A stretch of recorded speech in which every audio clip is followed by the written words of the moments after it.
Instead of focusing on winning arguments, we're teaching the basic fundamentals of sales and marketing and how we can use them to win in the world of politics, teaching you how to meet people where they're at on the issues they care about. Welcome to The Brian Nichols Show.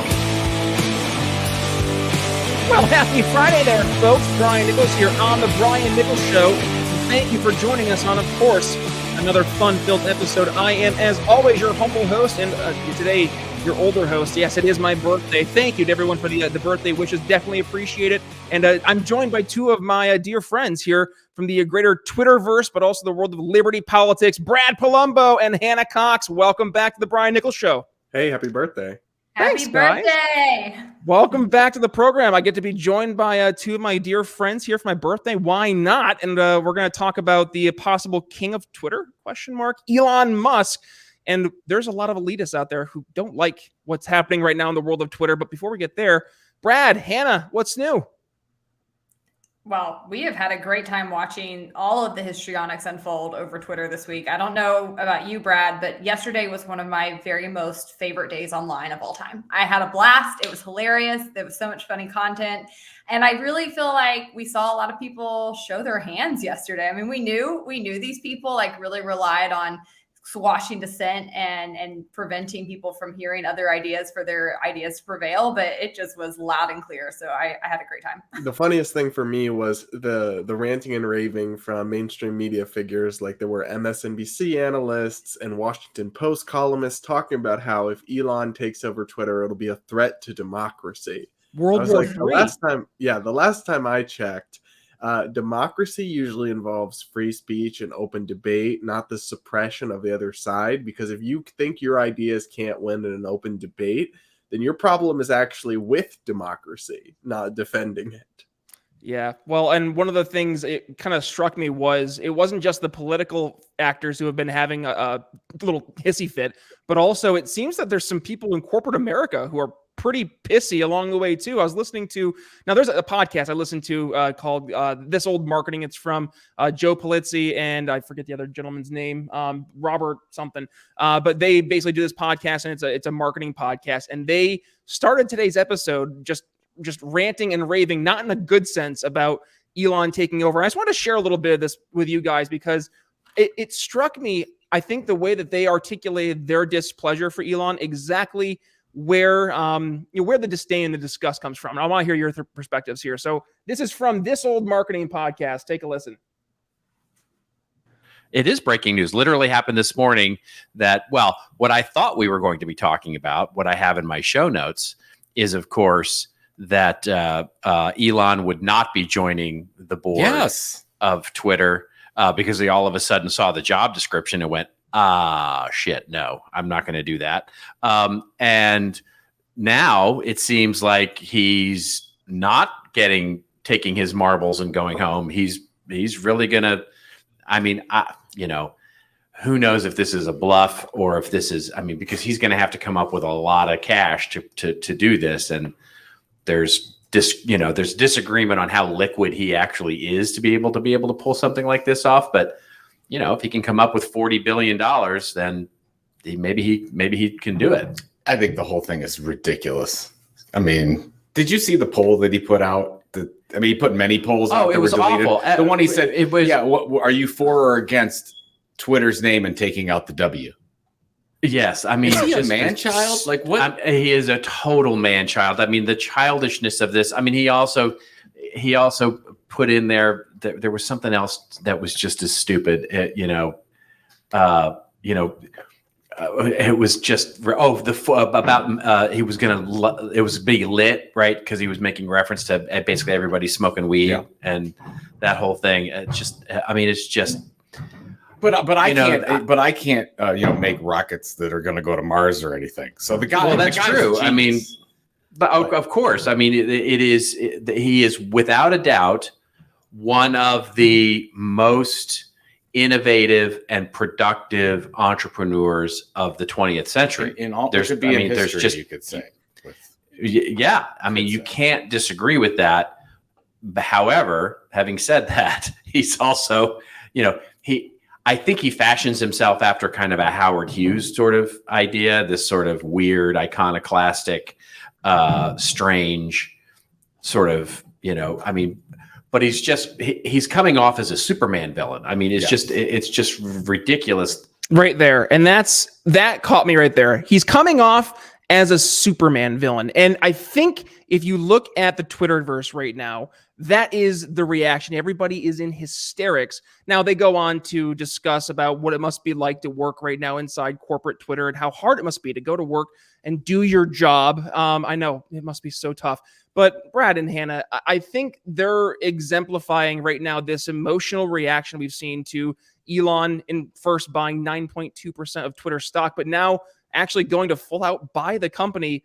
The meltdown's real. Yeah, it is. And I find it funny because, for a long time when people on the right complained about Twitter, they were told it's a private company. They can do whatever they want by liberals and by the left. And to be clear, people like Hannah and I agreed with them, right? But now all of a sudden they're very mad about what might happen with a private company. And so really it's like libertarians are over here on an island actually holding this consistent belief. And now everyone's going to flip-flop real quick.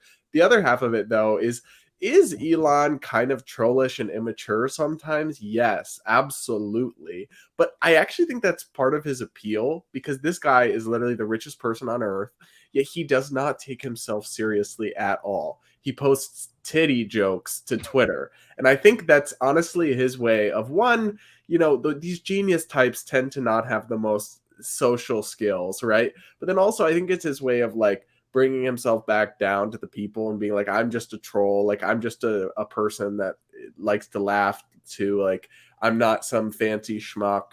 And that's actually part of what I like about him, even though, yes, obviously some of it can be silly, but it's also like not a serious objection. Like, oh no, he can't run Twitter because he posts silly stuff sometimes. Like, come on, this man is obviously qualified to do this. And that's just a little bit of lightheartedness here and there.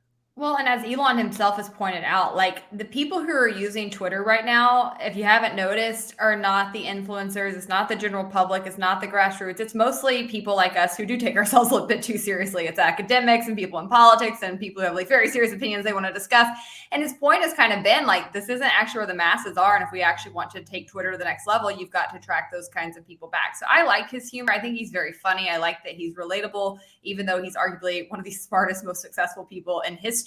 You feel like you could have a beer with him or a White Claw with him, maybe based on what he was drinking on the Babylon Bee interview. And that's something people like. I feel like these guys are just the strawmen, like that they're reaching for here. To be upset over this is pretty funny, actually. And to call him a villain, like a superhero villain, it's like, okay, you didn't say that about Jeff Bezos when he bought the Washington Post. It just comes down to the fact that they want the right billionaires to be in trouble or be in charge of their actual platforms. If Bill Gates were to buy it, they'd be fine. The problem they have with Elon Musk is that he's not pro-censorship. He's not pro-regulation. He actually does believe in the components that make up democracy, and they truly don't. So that's all it is, plain and simple.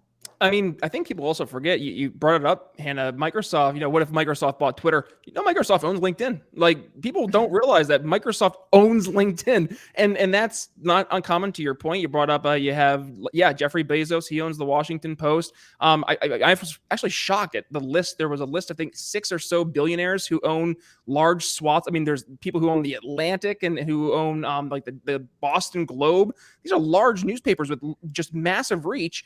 And to your point, crickets, not a single person really, cried foul. And I guess what is the outcome? Now, we saw that Twitter, and this is, kind of coming out here as we're recording, Twitter enacted this poison pill where they're essentially, what I read, they're diluting their stock more or less. They're making it so his 9.2% buy, its proportion is no longer as strong. So it's hurting his offer. But Elon was over at I think it was a TED Talk of some sorts. And he said that, well, he has a plan B in the back pocket. So what do you guys think is the actual next step here that's going to take place? Are we going to see Elon Musk running as a head of Twitter? Honestly, I would say probably not. I'd love to see it, but it just seems like something somewhere is going to get in the way. At the same time, he says he's got a plan B, and I would not bet against him. But I think I have to be honest and tell you that I don't know, and nobody really does know. And a lot of the people boldly proclaiming they know exactly how this is going to play out. No, they don't. We really don't. Yeah. It will come down to a bunch of legal issues and super arcane finance things and with corporate law. And I guess just grab the popcorn. That's all I'm saying.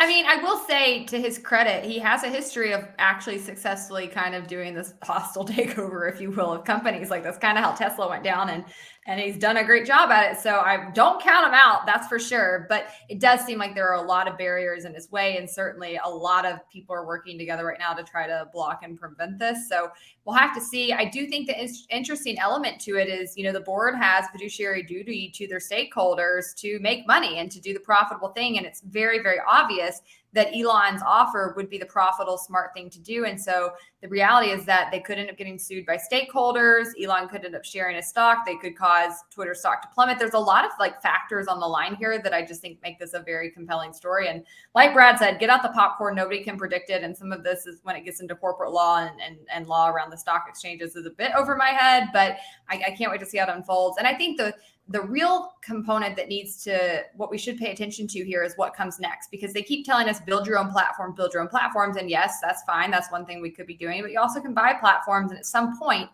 thanks to creative destruction in the marketplace, they're not going to be able to keep the stranglehold on social media that they've had. And I think it's really interesting to watch the various elements that are lining up to push back against some of these people within big tech that are so focused on content moderation that goes far beyond what I think we could all agree is reasonable and really gets into actually trying to shut down dissent, trying to limit people's opinions. And at some point, the market's going to have a solution for this because the vast majority of people want open discourse, realize that it's valuable in an open society. And so we are going to get solutions one way or another. Yeah, and I think people straw man Elon Musk a lot, and they say, oh, he just wants Twitter to be an open sewer, like the Wild West of the internet. But I listened to that interview he gave with Ted, and he talked about the fact that, obviously some content has to be moderated. He mentioned, for example, illegal content. So, for example, in the US, it is not considered free speech to directly call for violence. Now, that's very narrow, right? Not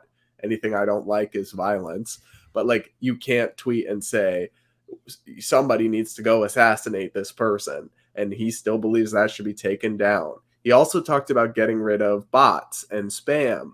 And the other thing, what he said is no ideological censorship. And then what he said is in the gray areas, err on the side of leaving the tweets up, right? Err on the side of more speech, always. Then the other thing that he said is transparency. He said open source the algorithm so that everyone can see what's going on. And if tweets are being promoted or demoted or accounts are being promoted or throttled, I was just on Caitlyn Jenner's account, whatever you think of her, right? She's got millions of followers and her tweets are getting as many likes as mine. Ever since a few weeks ago when she joined Fox News, her engagement has plummeted 1/50th to what it was.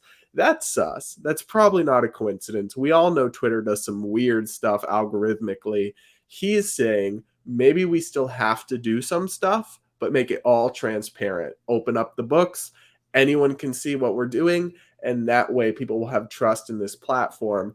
And to me, it's oh, if you're so strongly opposed to that, what are you doing that you don't want people to find out and see? Yeah. Or what do you want people to hear?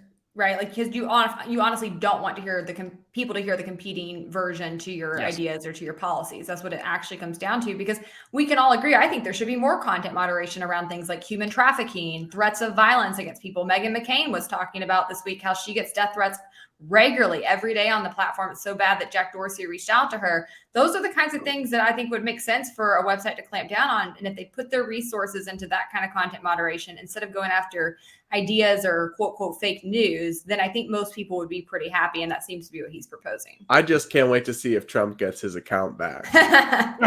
That's the real question. Well, people want authenticity, and they look that what is one of the key factors for building trust.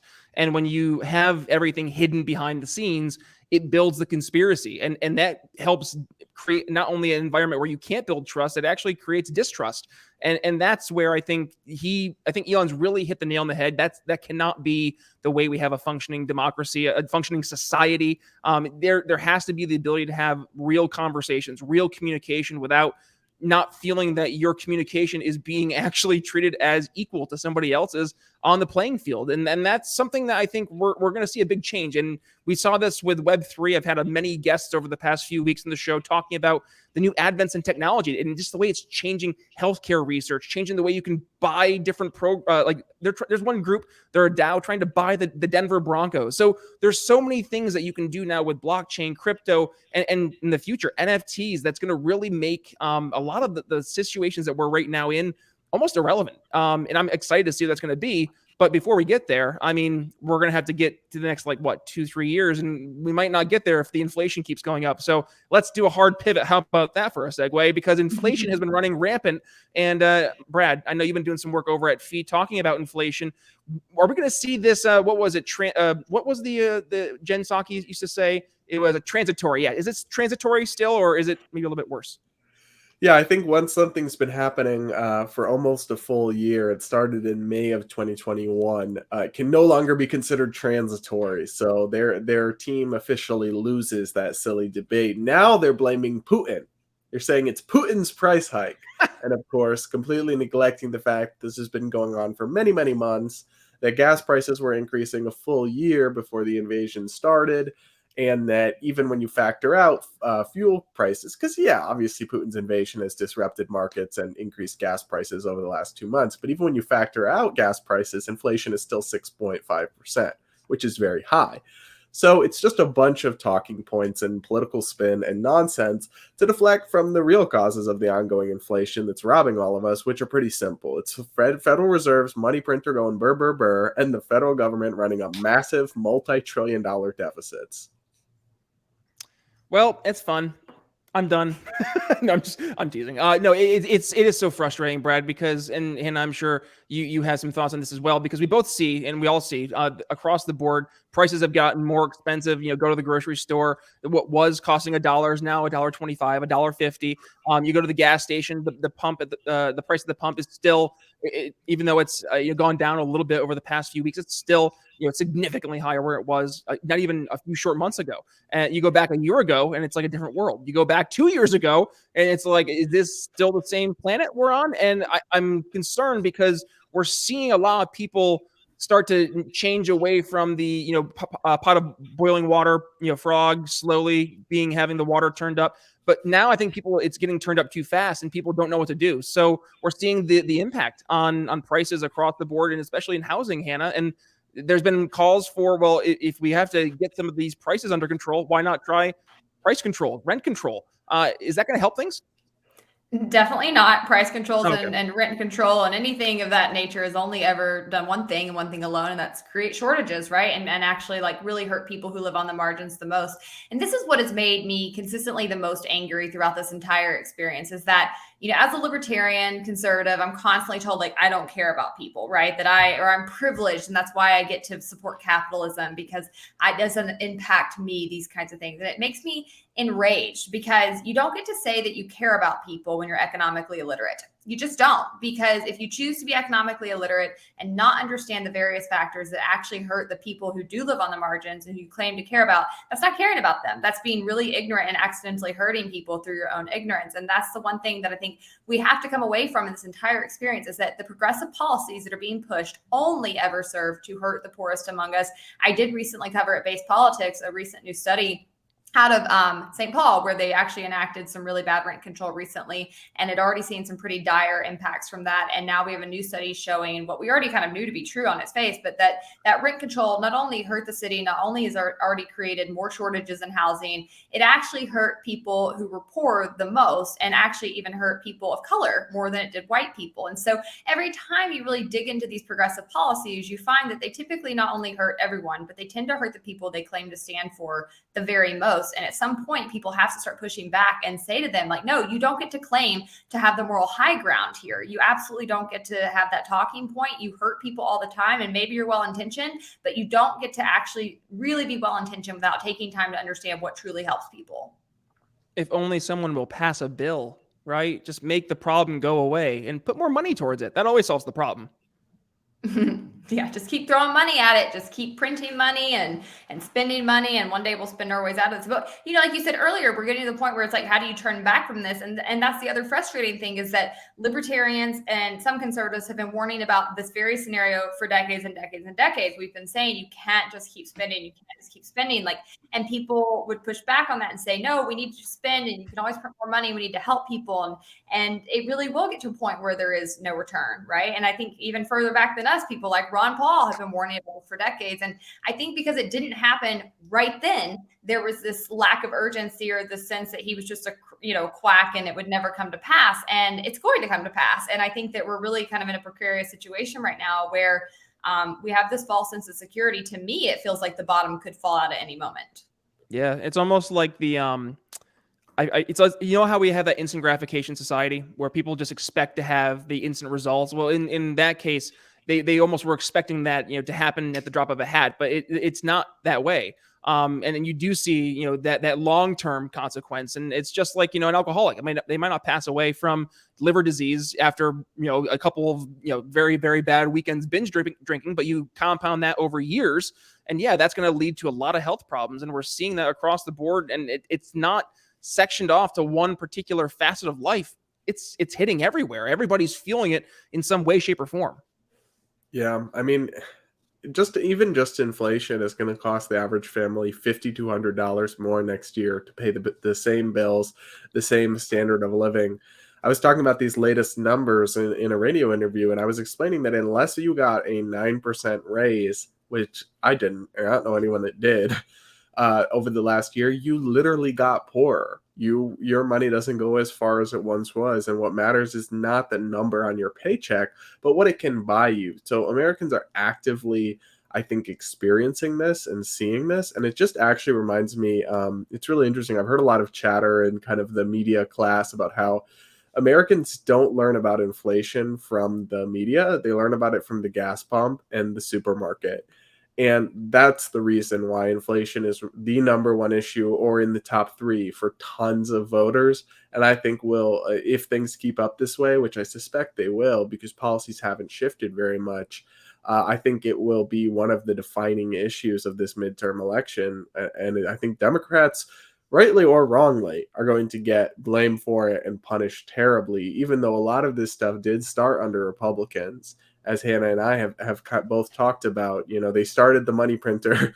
The Federal Reserve did all of this while Trump was still president, and at the beginning, and no one really has control over them. They're like rogue, right? They're not accountable. They're not elected.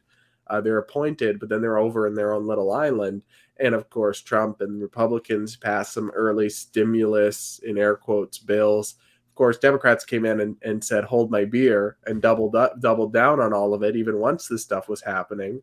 But I think that it's going to be a shellacking in this election. And I think inflation is just going to get worse from here and going to be top of voters' minds for some time. So people are waking up, and I'm glad. It's unfortunate that in our politics, it's always the case. Like, the crisis has to happen before people address the issue. Same thing is true with the national debt. It's going to become a big issue in the next 3 years when interest rates go up, and all of a sudden, crap, we've got to pay trillions more in taxes every year just to service the debt. Then you're going to start seeing a national conversation about budget reform and spending cuts and everything. But it's like they'll never do it from the warnings. It always has to happen. Maybe this is just human nature. Maybe Americans are just stubborn. But we're witnessing now, once it hits the fan, now we have to have these conversations. Yeah, and the people that are going to get hurt the most right now and are getting hurt the most are those on fixed incomes, which traditionally tend to be left-leaning Democrat voters. And I don't think that the Democrat voter is necessarily a left-leaning voter, so much as it was, that was the narrative for a while, that, your Democrats are leftists. But I think you're seeing a lot of those the really blue dog Democrats, they're starting to say, nope, I'm not doing this anymore. And they're moving either more towards a moderate center, or they're going towards the alternative, going towards the GOP. So yeah, we're going to see, it's going to be very interesting in terms of what's going to happen here in November. But while we're getting there, I guess people can tune into either A, the Brian Nichols Show, or B, Based Politics with Brad Polumbo and Hannah Cox. So folks, please do me a favor, make sure you go ahead and subscribe there. But where can they go ahead and find it, Brad, Hannah? Well, they can find our website, which is base-politics.com. We've got all of our content that lives there, articles, videos, podcasts, lots of ways to plug in. And they can find our show under the Base Politics Network, which is available on Apple, Spotify, just about every podcast platform you can think of. And we're also on YouTube under our own respective channels. So look us up. We'd love to connect. We love the Brian Nichols Show and love your audience. So we hope to keep talking to folks over at Base Politics there too. Rock and roll. All right. And how about this for social media? Obviously, we'll include all the links in the show notes. But Brad, Hannah, where can folks go ahead and follow you to continue the conversation? Yeah, just Brad Polumbo, Polumbo, on pretty much any social media at this point. I'm even on TikTok now, doing a bunch of over there. So anywhere. I'm so jealous Brad has such an unusual name because his handle can just be Brad Polumbo everywhere. My name is like one of the most common in the US. So you can find me at Hannah D. Cox on Twitter. You can find me at Hannah Danielle Cox 7 on Facebook, Hannah Danielle Cox 6 on Instagram. Just search Hannah D. Cox or Hannah Danielle Cox. I'm going to pop up on one of them. I'm all over too. Yeah. Perfect. Well, how about this? We'll also include all those links in the show notes because why not? And I'll make it easy for folks. And by the way, I'll bring you to briannicholsshow.com where you can find over 500 total episodes. I think we're at 483 now for the total episodes actually of the Brian Nichols Show. That's not counting all the bonus episodes, all my appearances over on other podcasts, including, over on your respective program there, Brad. I've been on your show. My goodness. How many times now? Like 3 times, 2 times? You've been on here like 7 or 8 times. Right. We've done a bunch.